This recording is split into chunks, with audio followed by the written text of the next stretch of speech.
Hey there, Brandon here from ThirstGym.com. Today we're talking about an exercise called lateral shuffle with med ball fake chop. Our first exercise, what you're going to need is a very light med ball, 4 to 6 pounds will likely do, and a little bit of space to be able to shuffle side to side. And so what we're gonna do with this exercise is we're gonna focus on our shuffle mechanics, but we're also gonna focus on teaching athletes how to get into their hip when they go to change direction. And so this is usually gonna be seen when you go to watch an athlete change direction laterally and they don't actually plant their foot and get into their hip to be able to push out. So they're gonna stay tall, they're gonna kind of shuffle like this, okay? What we want to teach them to do is to be able to get low and be able to change direction if they need to. So think about if you're doing like a drill where you're gonna go touch the line, you're gonna have to be able to drop your hips to be able to get to that line. And if an athlete struggles to drop their hips and actually get into their cut, as we like to call it, get into their back pocket here, this drill is going to specifically help with that. And usually this works with like bigger, more burlier, less mobile athletes. Usually you're not going to see this in athletes that are super hypermobile, so it's going to help them get into that back hip. What you're going to do is you're going to take the med ball, and you're going to start with it on the opposite shoulder. So I want to go into my right hip. I'm going to start with the med ball up above my left shoulder. And then what I'm going to do is I'm going to shuffle to the line in my case. As I go to get to that, I'm going to bring the med ball, then chop it across my body into my right hip, and then I'm going to hold that position for a good solid 1 count. So I'm going to shuffle and then stop and hold. I'll come back to the start position here, shuffle, bring it across. Again, here, shuffle, bring it across. As I bring it across, I want to make sure my knee stays relatively forward.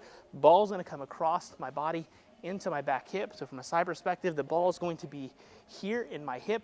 My chest is still tall, and my leg that I'm chopping away from is nice and long.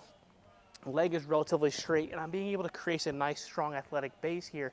I'm not bringing my feet in together as I go to do that. The goal is to take that step and use that ball to bring my chest across my body so that I'm nice and centered here, so that as I go to actually have to push out, then I'm able to do so. And so this exercise works great for teaching athletes how to yield, stop, and get into that cut more effectively, letting them get a bigger push off when it comes time to actually change direction to the opposite direction that you're actually chopping to. So I like this in change of direction based mechanic work. I like using this in my speed, power, and agility block of my programming. And I really like this on my lateral based days. So you can pair this also with lateral bounds, lateral sled drags, lateral running, anything that's going to focus on change of direction. You can use this to improve those mechanics and then implement them actually in the speed and agility drills that you're doing when it comes to improving change of direction. The big issues I see here with athletes is they're not creating a full yield and actually trying to throw that ball as hard as they can. They'll shuffle and then they just bring the ball to the side. You actually want to rip that ball as hard as you possibly can while keeping good quality mechanics, chest tall, like I say, getting into that back hip. So with this, I like to use a small space.